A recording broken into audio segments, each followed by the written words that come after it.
ഈ ഫെയ്ഞ്ചാൽ ചുഴലിക്കാറ്റ് രൂപപ്പെട്ടാൽ അത് ചെന്നൈയിലും സമീപ ജില്ലകളിലുമാകും ആദ്യ ദിവസം. അതായത് ഇന്ന് രാത്രിയാണ് ഉണ്ടാകുന്നതെങ്കിൽ ഒരുപക്ഷെ നാളെ രാവിലെ വരെ അതിശക്തമായ മഴ പെയ്യുക ചെന്നൈയിലും സമീപ ജില്ലകളിലുമായിരിക്കും. അതിനുശേഷം അത് അപ്പുറത്തോട്ട് മാറി വിഴുപ്പുറം ഭാഗങ്ങളിലേക്കൊക്കെ കടന്ന് അതിനപ്പുറത്തേക്കൊക്കെ പോയി മറ്റു ജില്ലകളിലേക്ക് മഴ വ്യാപിക്കുന്നതിന് കാരണമാകും. എന്തായാലും ഈ ഫെയ്ഞ്ചാൽ ചുഴലിക്കാറ്റ് രൂപപ്പെടുന്നതോടുകൂടി തമിഴ്നാട്ടിൻ്റെ എല്ലാ മേഖലകളിലും ഏതാണ്ട് അതിശക്തമായിട്ടുള്ള മഴ ലഭിക്കും എന്നുള്ള കാര്യം ഉറപ്പാണ്. ഒപ്പം കാറ്റുമുണ്ടാകും. ആ കാറ്റിൻ്റെ വേഗം 60, 70, 80, 90 ഇങ്ങനെ വ്യത്യാസപ്പെട്ടിരിക്കും എന്നുള്ളതാണ് നിലവിൽ കാലാവസ്ഥാ നിരീക്ഷണ കേന്ദ്രം പറയുന്നത്.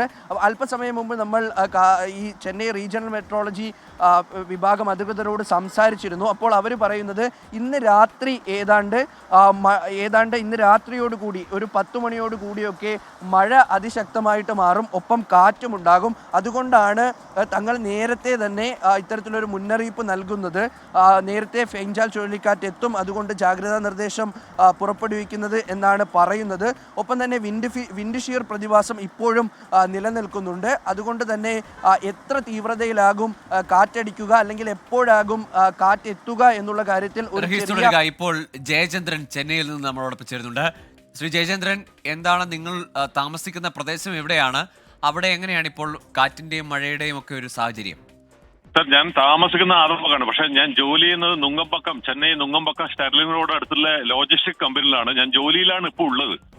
ഞങ്ങൾക്ക് ഈ പ്രത്യേകിച്ച് ലോജിസ്റ്റിക് ആയത് കാരണം ജോലിയിൽ നിന്ന് വിട്ടു നിൽക്കാൻ പറ്റില്ല. ഇന്ന് IT കമ്പനികൾക്കൊക്കെ വർക്ക് ഫ്രം ഹോം ഈ ലോജിസ്റ്റിക് എന്ന് പറയുമ്പോൾ ഇതില്ലേ നമ്മുടെ ഈ എക്സ്പോർട്ട് ഇമ്പോർട്ട് അങ്ങനെ ചെയ്യുന്ന കമ്പനിയാണ്. അപ്പോൾ നമുക്ക് ഫുൾ ടൈം വർക്കാണ്. ഈ മാസം ലാസ്റ്റ് ആകുമ്പോൾ വളരെ വർക്ക് കൂടുതലാണ്. നിങ്ങൾ ജോലി സ്ഥലത്തോ അല്ലെങ്കിൽ അതിന്റെ സമീപ പ്രദേശങ്ങളിലൊക്കെ വെള്ളക്കെട്ടോ അങ്ങനെ നിലവിൽ ജോലി സ്ഥലത്താണ് ഉള്ളത്.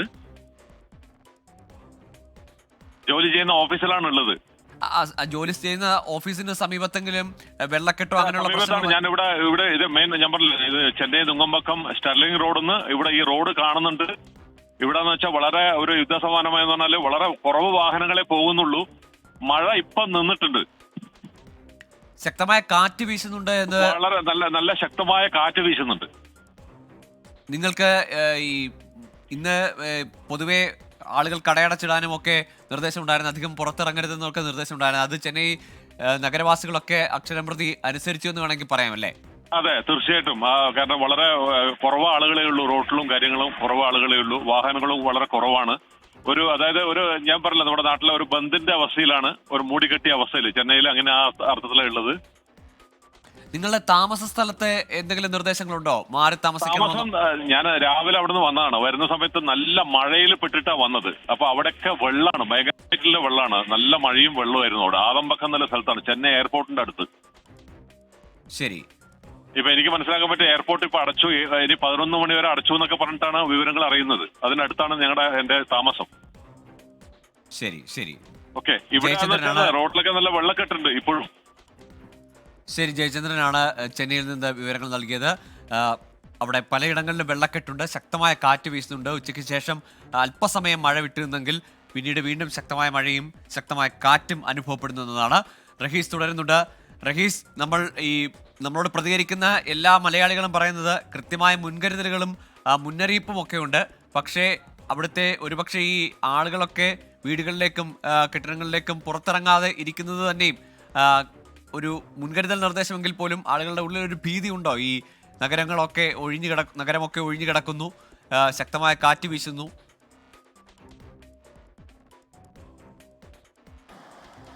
ഗോകുൽ, തീർച്ചയായും ആളുകൾക്കൊരു ആശങ്കയുണ്ട്. കാരണം ഇതിനു മുൻപ് അവർ പ്രളയം കണ്ടിട്ടുള്ളതാണ്. തമിഴ്നാട്ടിലെ പ്രളയത്തിൻ്റെ തീവ്രത കൃത്യമായി മനസ്സിലാക്കിയിട്ടുള്ള ആളുകളാണ്.